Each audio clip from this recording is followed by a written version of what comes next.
কি এমন বাইক, এই বাইকে নাকি 1,10,000 টাকার অফার, তাও আবার ঢেকে রাখছে, ব্যাপারটা কি ভাই? কথা কি সত্য?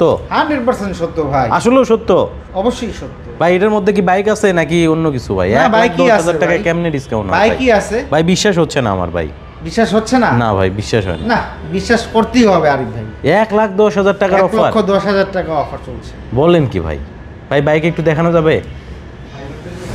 উরে বাবা, এটা তো মনস্টার ভাই, Monster R15 MBS7, BS7 Monster. আবার update dual channel traction control quick shifter সবকিছু কিন্তু পেয়ে যাবেন আরিফ ভাই। সব পাবে? সব পাবেন। যেটা 6,75,000 টাকার বাইক অফিসিয়াল, সেটা আচ্ছা। যেটা প্রাইস, এবং ওই থেকেও 1,10,000 টাকা কমে আপনারা পেয়ে যাচ্ছেন মনস্টার এনার্জি বাইক, যেখানে কিন্তু পড়বে দেখেন মাত্র? ইন্ডিকেটর এলইডি আছে। আচ্ছা। তারপরে হচ্ছে আপনার traction control quick shifter dual channel, আপনার ওয়াই কানেক্ট, এই দেখেন সিটটা হচ্ছে কার্বন ফাইবারের, মানে যা যা দরকার সব কিছুই কিন্তু পেয়ে যাচ্ছেন অফার প্রাইস। দাম পড়বে 5,65,000 টাকা।